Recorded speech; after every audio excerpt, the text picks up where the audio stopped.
Ayo, kalian sudah cuci tangan belum? Kalau belum, cuci tangan dulu ya, agar kuman dan bakteri tidak masuk ke tubuh kalian. Sehat sekarang bukan hanya untuk kalian, tapi juga demi orang-orang di sekitar kalian. Oke, kalau sudah, kita lanjut videonya. Assalamualaikum warahmatullahi wabarakatuh. Baiklah anak-anak sekalian, sebelum kita memulai pelajaran, mari kita berdoa dulu. Berdoa sesuai agama dan keyakinan masing-masing. Harapannya semoga kita semua mendapat ilmu yang bermanfaat. Berdoa mulai. Bismillahirrahmanirrahim. Raditu billahi rabban wa bil islami dinan wa bi Muhammadin sallallahu alaihi wasallam nabiyyan wa rasulan. Rabbi zidni ilma warzuqni fahma.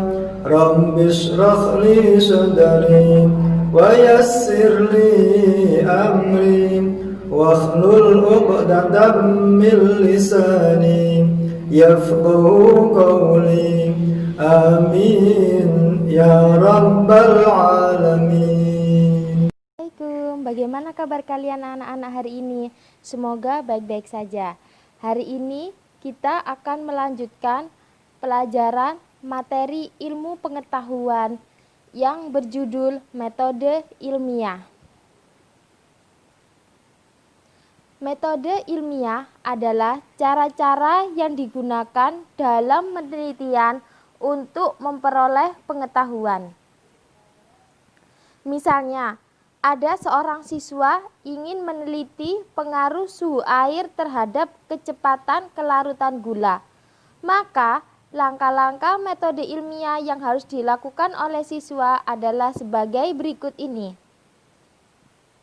Yang pertama, penemuan masalah, yaitu berupa bahwa gula itu memiliki kecepatan kelarutan yang berbeda di dalam air. Yang kedua, perumusan masalah. Perumusan masalah biasanya berupa kalimat pertanyaan. Bagaimanakah pengaruh suhu air terhadap kecepatan kelarutan gula? Langkah yang ketiga yaitu kajian pustaka.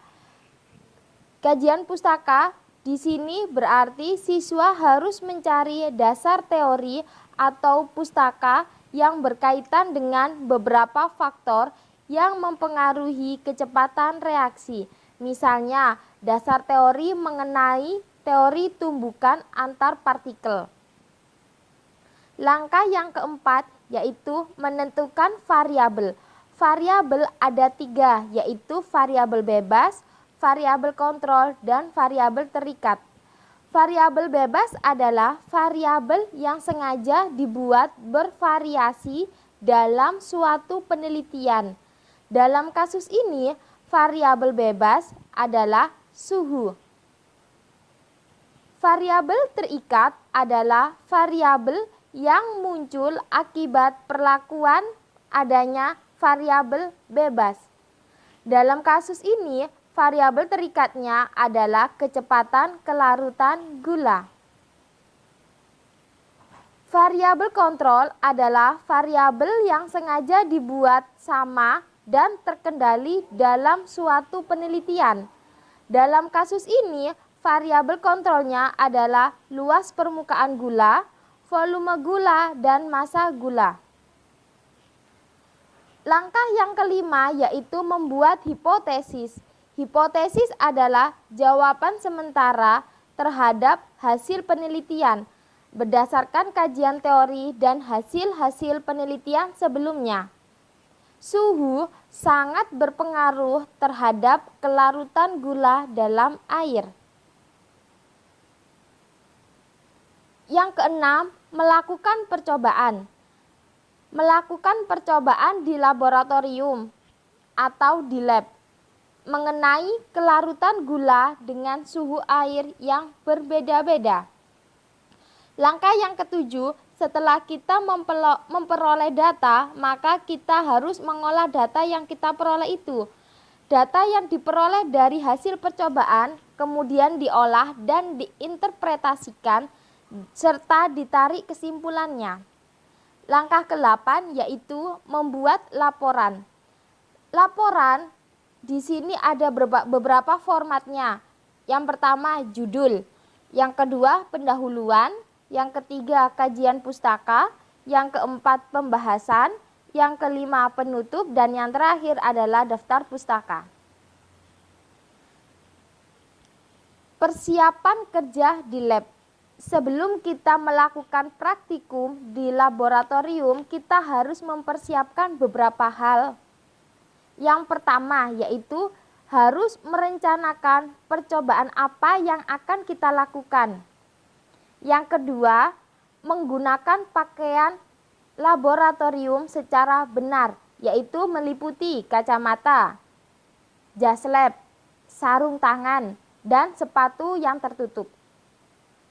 Yang nomor 3, bagi wanita yang berambut panjang diwajibkan mengikat rambutnya. Hal ini dikhawatirkan apabila kita menggunakan api, maka rambut kita bisa terbakar. Yang keempat, dilarang makan, minum, serta merokok di dalam lab agar selalu terjaga kebersihannya. Yang nomor 5, membiasakan mencuci tangan dengan menggunakan sabun dan air bersih, terutama sebelum dan sesudah kita praktikum. Selanjutnya, saya akan menjelaskan tentang sifat-sifat bahan kimia yang ada di laboratorium. Hal ini sangat penting karena menyangkut keselamatan jiwa kita. Sifat bahan kimia yang pertama adalah pengoksidasi. Simbol dari pengoksidasi yaitu huruf O yang ada tanda terbakarnya. Bahan kimia bersifat pengoksidasi sehingga dapat menyebabkan kebakaran. Contohnya apa? Yaitu hidrogen peroksida. Yang kedua yaitu beracun atau toksik. Simbolnya tengkorak yang disilang.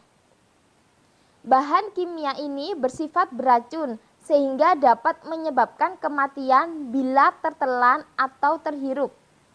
Contohnya yaitu benzena. Sifat bahan kimia yang ketiga yaitu ada yang mudah meledak atau eksplosif. Simbolnya seperti huruf E yang meledak.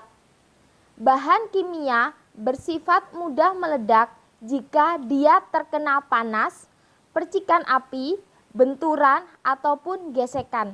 Contohnya adalah amonium nitrat. Berikut adalah contoh video ledakan amonium nitrat yang baru saja terjadi di Libanon. Mari kita saksikan.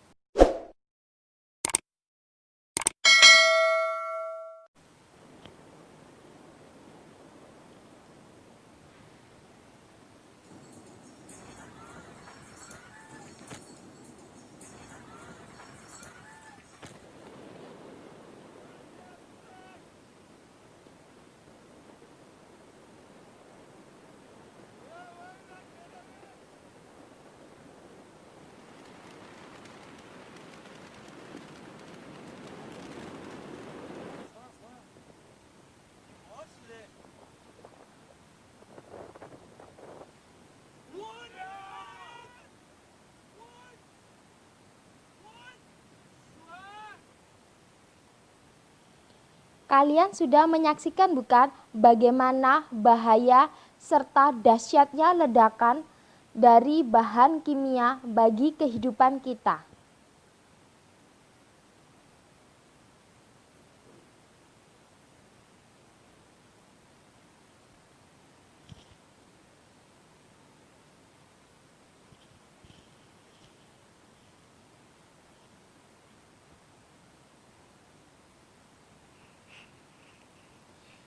Sifat bahan kimia berikutnya yaitu dapat menyebabkan iritasi atau iritan.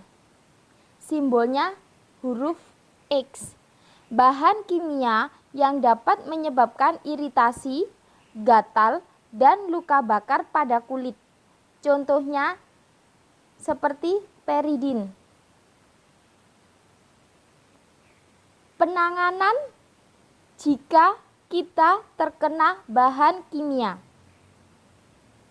Yang pertama, kita harus bersikap tenang dan jangan panik. Yang kedua, segera meminta bantuan teman yang berada paling dekat dengan kita. Yang nomor 3, membersihkan bagian yang mengalami kontak langsung, yaitu dengan segera mencuci dengan air bersih. Jangan sekali-sekali menggaruk kulit yang terkena bahan kimia. Hal ini dikhawatirkan akan terjadi infeksi pada kulit. Kita harus menuju ke tempat yang cukup oksigen agar bisa bernafas dengan leluasa. Yang terakhir, segera menghubungi petugas medis secepatnya. Itulah penjelasan ilmu pengetahuan bagian yang kedua. Agar pengetahuan kalian terasah dan untuk menguji kompetensi kalian, silakan kalian menjawab soal latihan berikut ini. Yang pertama, apa yang dimaksud dengan metode ilmiah? Yang kedua, apa yang kalian ketahui mengenai hipotesa? Yang ketiga, apa perbedaan variabel bebas, terikat, dan kontrol? Yang keempat, sebutkan 3 persiapan sebelum kita kerja di laboratorium. Yang nomor 5, apa yang dimaksud zat kimia itu bersifat eksplosif? Segera dikerjakan di kertas, lalu jangan lupa difoto, kemudian dikirim ke via WhatsApp guru mata pelajaran IPA. Sekian penjelasan kita hari ini. Semoga apa yang kita pelajari sekarang sangat bermanfaat bagi kalian. Jangan lupa selalu di rumah, jaga kebersihan dan selalu menggunakan masker jika kalian keluar rumah. Ya penas, pasti bisa. Assalamualaikum. Olahraga, salam sehat. Jangan lupa memakai masker setiap kali berkegiatan di luar rumah. Dan gunakan masker untuk menutupi hidung dan mulut kalian. Contohnya seperti ini. Oke guys. Bagaimana dengan pembelajaran hari ini? Sukses selalu, tetap semangat. Jangan lupa jaga kesehatan, pakai masker, selalu cuci tangan, dan jangan lupa jangan keluyuran kemana-mana. Tetap di rumah saja, bantu orang tua. Jangan lupa ibadah.